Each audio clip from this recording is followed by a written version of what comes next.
shot yesterday? I think Bean got me. I don't know if he's the one that told you to ask me. I went 89. It was a tougher day. All right. Deep ball going a little bit today.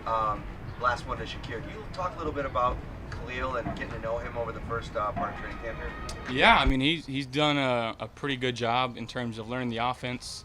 He's been switching up from Z to F. Smart kid, runs some really good routes. So it's good to see him, getting some reps with us and, producing. He's I'm excited about him. I really am. Sorry, Catherine, go ahead. Sorry, how have you seen him handle getting switched around, and what makes him able to do that? Well, stupid rookies got no choice. All right, all rookies are stupid rookies until proven otherwise. I called Kyer 2-4 yesterday, and he said some stuff about it, and he went right back to stupid rookie. He's not too happy with that, but no, he hasn't complained. He's just trying to be on the field whatever way he can. And again, we've got so many different options right now in terms of guys that can play at a very high level. So he's just trying to find a role right now, and he's done like I said, a really good job of knowing what he's doing, being able to be switched around. Someone needs a gas, a break, because they're gassed from running something. He's the first one in, and he's been on top of his stuff in the meetings. He pays attention. I can go on and on. I really can. But he's gonna help this team. Josh, first time we talked to you since what happened last Saturday. Pretty rare to see a quarterback mix it up like you did with Jordan. Can you just kind of walk us through what happened there and what you were thinking? I don't know what you're talking about. No, again, tempers fly. It was first day of pads. Camp's long, I was probably in the wrong there.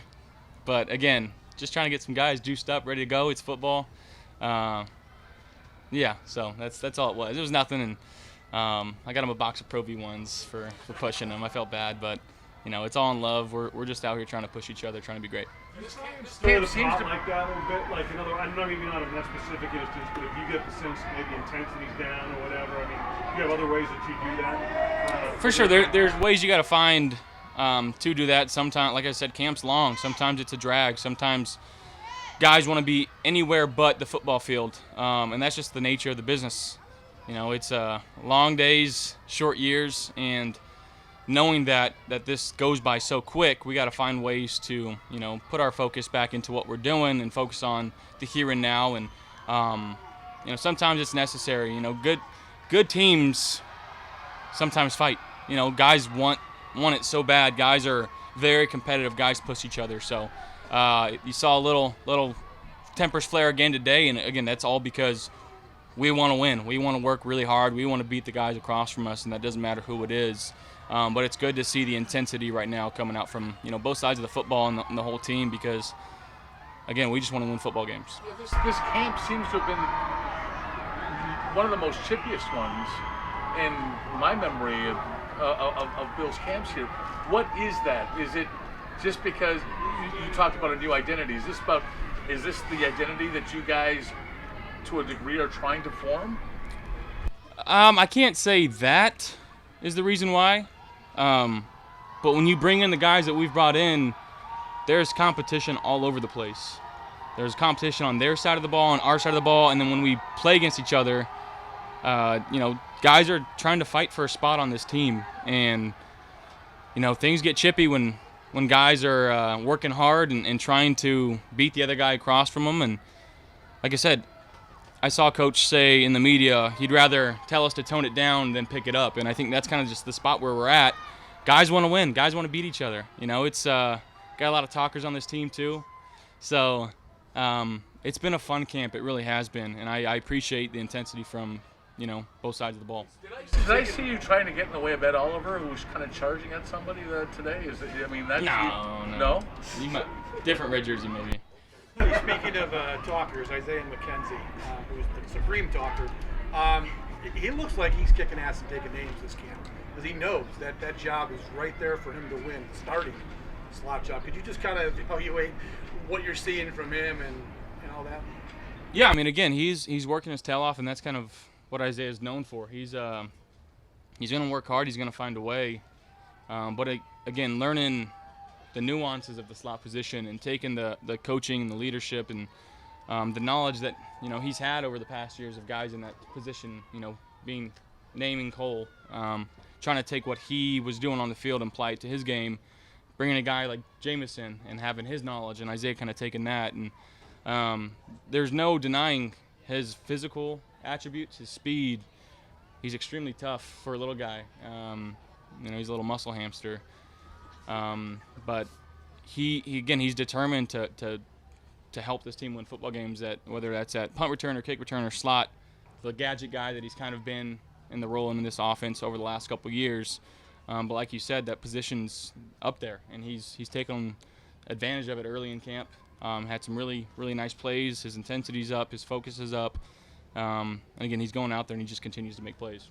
How do you expect to pick up where you left off with familiar faces, with bigger roles, to fresh faces to build with? Yeah, again, going into year 3 with Diggy, Gabe developing more into this offense now.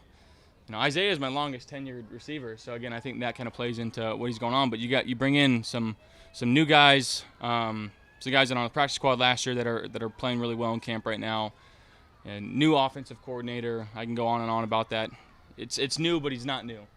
I trust him, and he's going to have a hard job of piecing guys on the field and trying to get guys different looks. But I think we're at our best as an offense when we're spreading the ball around, and you don't know where the ball could be going. So fortunately, we've got the options and the pieces to do it. Now it's to go out there and execute. That's a different story, and that's what we're just trying to do.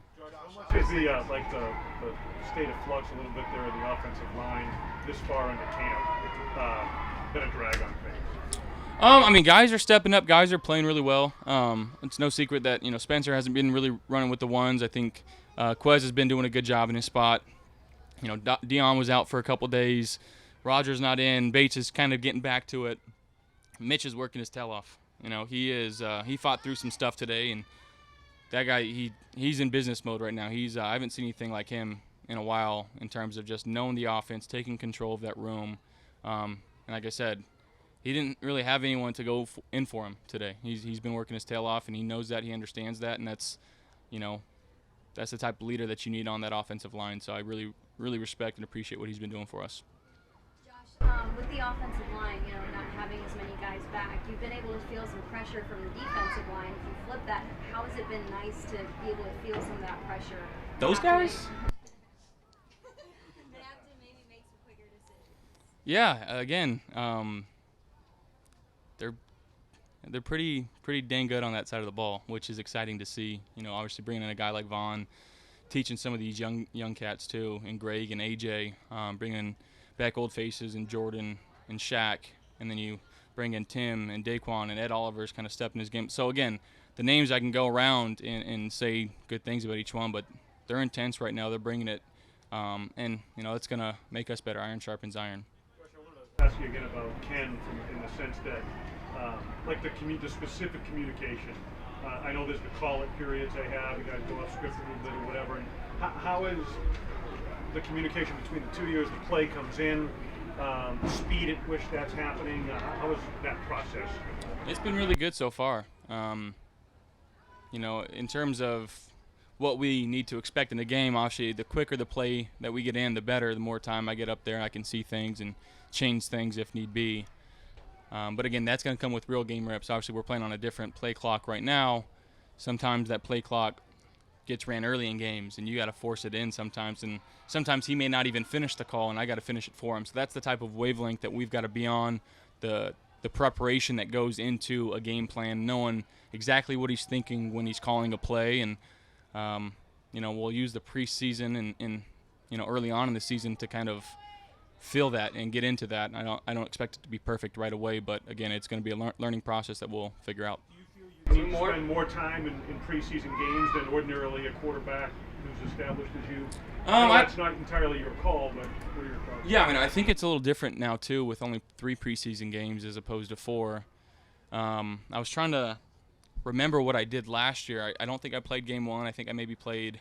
I don't even know if I played a drive in game 2, and I played the whole half. I think I played the first half there. Usually that's what happens, and you take game 4 off. But again, with only 3 preseason games, it's a different feel, and we'll have to kind of play it by ear. Last one, the stadium practice there. Yeah, it's going to be a fun atmosphere. Hopefully they get pumped up.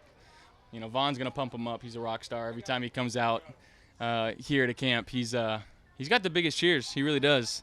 So it's good to see. So hopefully Bills Mafia shows him some love tomorrow night.